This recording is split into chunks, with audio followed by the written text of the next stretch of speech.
Warahmatullahi wabarakatuh. Perkenalkan, nama saya Devin Canan Halim. Hari ini saya akan membacakan kisah Nabi Yakub. Nabi Yakub meneruskan dakwah orang tuanya Nabi Ishak dan kakeknya Nabi Ibrahim. Yakub juga mewariskan dakwah kepada sang anak Nabi Yusuf.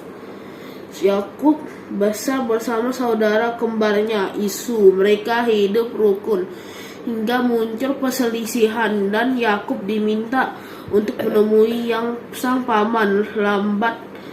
Ishak juga mengirimkan pesan agar Yakub belajar dan menikah dengan anak sang paman.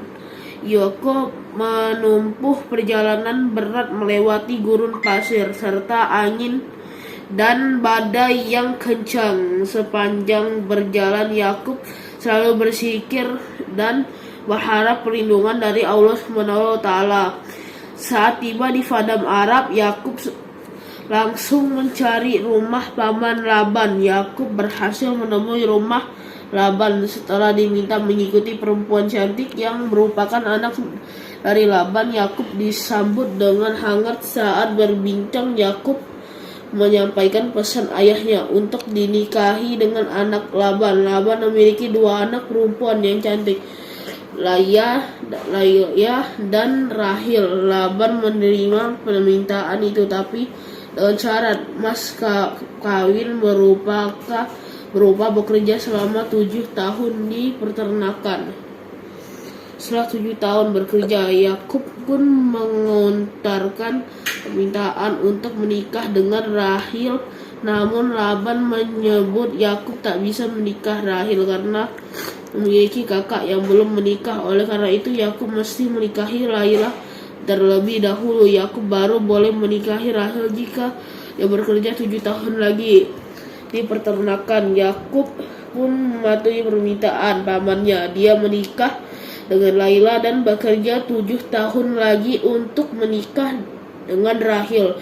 Di masa itu, menikahi kakak dan adik masih diperbolehkan.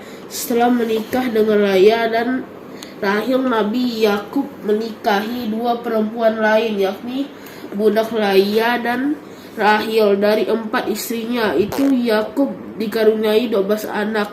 Dari Rahil lahir ke-11 yang diberi nama Yusuf. Setelah itu lahir pula Bunyamin. Permintaan untuk menikah dengan Rahil, namun Laban menyebut Yakub tak bisa menikah Rahil karena memiliki kakak yang belum menikah. Oleh karena itu, Yakub mesti menikahi Lailah terlebih dahulu. Yakub baru boleh menikahi Rahil jika dia bekerja 7 tahun lagi di peternakan. Yakub pun mematuhi permintaan pamannya. Dia menikah dengan Lailah dan bekerja 7 tahun lagi untuk menikah dengan Rahil. Di masa itu, menikahi kakak dan adik masih diperbolehkan.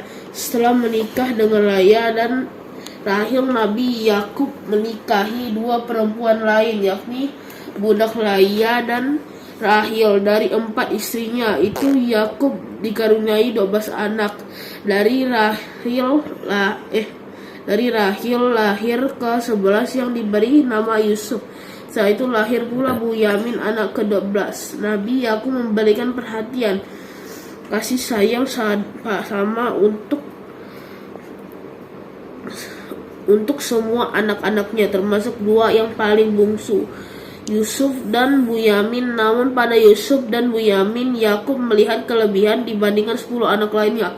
Anak-anak yang lain pun merasa Yakub lebih sayang pada Yusuf dan Bunyamin. Mereka kerap memerintah Yusuf dan Bunyamin hingga pada satu hari Nabi Yakub memanggil anak-anaknya di berpesan untuk tidak berlaku zalim pada saudara sendiri. 10 Yakub tak terima dengan nasihat ayahnya karena merasa dituduh menzalimi saudara mereka.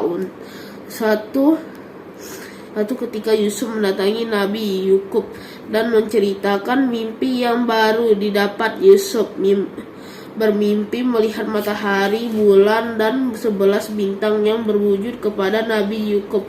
Menjelaskan mimpi itu, pertanda baik bahwa pada sesuatu hari Yusuf akan diangkat menjadi seorang nabi.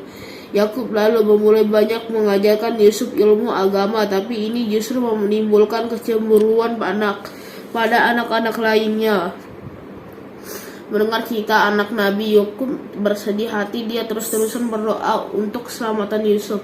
Bertahun-tahun berlalu hingga kekeringan menerpa Palestina. Nabi Yakub lalu memerintah anaknya untuk mengunjungi Mesir untuk mencari bahan makanan. Oke, itu saja ya dari Kinan. Assalamualaikum warahmatullahi wabarakatuh.